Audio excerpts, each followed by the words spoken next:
Marinades are a great way to season and flavor meat, but you can't just throw a bunch of random ingredients into a bowl and expect your food to come out tasting good magically. Marinades are built with specific ingredients, each with its own purpose. Here's what to look for in a marinade and what to think about if you want to build one of your own.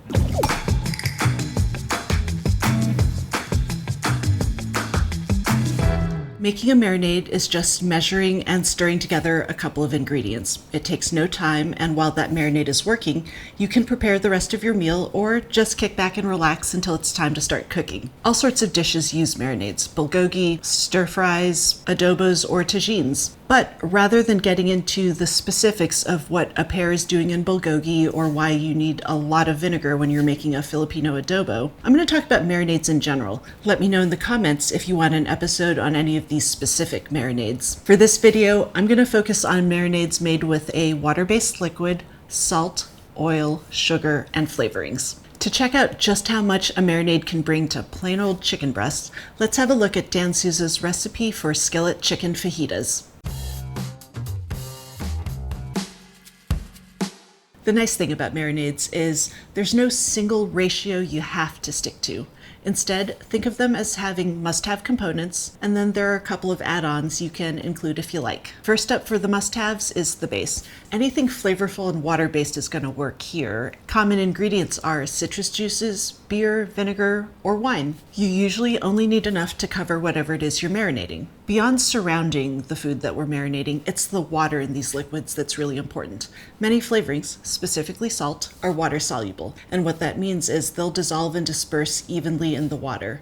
That allows them to be evenly delivered to the meat. In Dan's skillet fajitas, the base is lime juice. The other must-have is salt. Once that salt dissolves in the water, it separates into sodium and chloride ions. Both are very small and can penetrate the chicken fairly quickly. The sodium ions season the chicken, while the chloride ions, they're going to go in and prevent the proteins from contracting too much during cooking, keeping that chicken juicy. It's hard to say exactly how much salt to add because that amount is going to depend on how much liquid there is and how much meat you've got in that bowl as well. As a rule of thumb, I start with about a half a teaspoon of table salt per pound of meat. The next component is more of a nice to have: oil. A uniform, thin coating of oil can help your food cook and brown evenly, and in some cases, it can help prevent sticking too. Another nice to have: sugar. When you're marinating, you're adding a lot of water to the surface of your food, and all of that water can impede browning.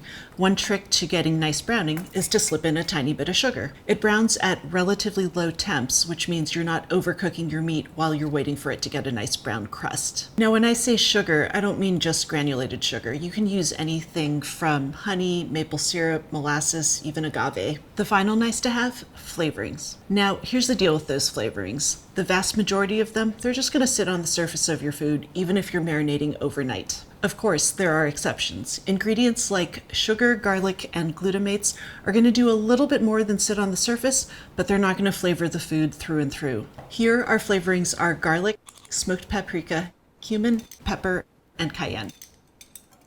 Now, to make the most of a marinade, you should also put a little bit of thought into what you're marinating. Since marinades are predominantly a surface treatment when you're using one, you want to choose a food with a lot of surface area, or you want to prep your food to create a lot of surface area. In the case of these chicken breasts, I'm going to pound them till they're just half an inch thick. That's going to shorten the distance the salt needs to travel to season them, and it creates a lot of surface area for the flavorings to cling to. One other cut of meat I really like for marinating is the skirt steak. It's got this loose muscle structure, and when you compare it to steaks of the same dimension, it's got way more surface area. You can think of a skirt steak like this accordion. So that loose muscle structure, it's going to mean a lot of peaks and valleys. And so something that looks like it has this much surface area is actually going to have that much surface area. Should have taken piano lessons. The other nice thing about skirt steaks, they're really thin. That means that the only prep I need to do is to trim off excess fat, but more on skirt steaks later. Let's talk timing. We're using thin cuts of meat so that the salt doesn't have to travel very far, and we know that the flavorings are just going to stick to the surface. What that adds up to is you don't actually have to marinate for very long. In fact, usually an hour is more than enough. For this chicken, we can go for as little as 30 minutes or up to 60 minutes. Now, if you wanted to marinate longer, that's fine, but here's what you need to know. When you're using a highly acidic marinade, that acid, it's going to break down the proteins at the surface of the meat, and that's going to make the meat cook up a little bit mushy. Some people think that the longer your food marinates, the better it'll taste, but that's not really true. That salt, it doesn't need that much time to do its job, and those flavorings, they're going to take days to work their way in if they can get in at all. I'll be back in half an hour when this chicken is done marinating. When it comes to cooking marinated foods, there are two things to keep in mind if you want that outside to be well browned while the inside stays juicy and tender. First, you need to pat the food dry. All that water on the surface of the food, when it hits the pan, it's going to suck up the available heat and turn to steam. What this does is it keeps the temperature at the surface of the food too low for Maillard browning. By the time your browning reactions begin, the center of your food is well on its way to overcooked. The second thing is you need a high heat cooking method. Many marinated meats are seared or grilled, and that's because searing and grilling are great ways to drive off any moisture that's left behind after you've patted the meat dry. Dan's fajitas call for a smoking hot skillet. Now that this oil's smoking, I'm going to get this chicken in. I don't want to move it around. I'm just going to wait until it's well charred, and that usually takes about 4 minutes. All right, this is well charred. We'll give this a quick flip. And now it's going to go onto the bottom rack of a 200-degree oven. I want to finish this gently so that that chicken doesn't dry out. Because this chicken was pounded so thin, great char on one side is enough to flavor every bite. This chicken has hit 160 degrees, so I'm going to let it rest on this cutting board for 5 minutes before slicing. This chicken has rested for 5 minutes, so I'm going to slice it into 1/4-inch strips crosswise, and all of these pieces are going to go into this skillet, where I'm going to give it a quick toss to coat them with those pan juices. One of my favorite things about this dish is Dan makes great use of the time that the chicken needs to marinate. While it was resting in the fridge, I was able to put together the rajas con crema, pickle some radishes and jalapenos, prep my cheese, slice up some limes, and warm up some tortillas. Look at this. Doesn't this look fabulous? Let's give this a try.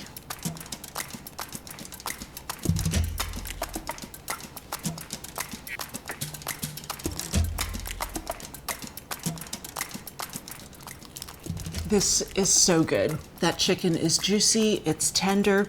I can get the heat. I get the heat of the cayenne and the pepper. There's a little bit of warmth from the paprika and cumin, and it's delicious. Also, these rajas, oh, they're so good. One last thing about marinades. They're really easy to repurpose. Years ago, I developed a recipe for mojo marinated skirt steak, and that steak gets grilled. After it comes out of the marinade gets boiled. You boil it for just about 30 seconds, and that kills off any microbes in there. What's left, you refresh with a little bit of citrus, and you can drizzle it over the steak, which reinforces the mojo flavors without requiring a separate sauce.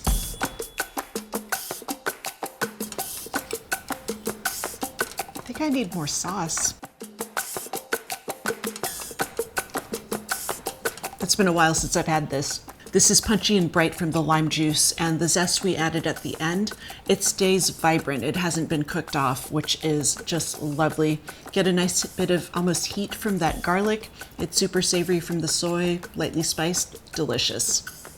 I've shared 2 of my favorite marinades, and I really hope you give them a try. But if you wanted to make one of your own, here's what you need to know. You're going to want to choose a marinade that you really like. It's going to be a great template for riffing on. The water-based liquid in that marinade, you can use the same one, or you can swap it out. What you can't change are the ratios. The amount of water-based liquid, salt, and protein, they've been set for you, and you should keep them because that's going to help that marinade really work well. When it comes to sugar, if that recipe has some sugar in it, you're probably going to want to keep some sort of sweetener in there to help boost browning. Ditto with the oil. If it's got oil, you're probably going to want to keep some sort of oil in there for even cooking. When it comes to flavors, this is a little bit up to you. There's really room to play here. You can swap out herbs or spices or increase or decrease amounts according to your taste. Get creative. Let's see what you get. Do you have a marinade you like, and does it follow our rules? Let me know in the comments below. If you enjoyed this video, please give it a like and subscribe to our channel. For these recipes and more great recipes, check out cooksillustrated.com.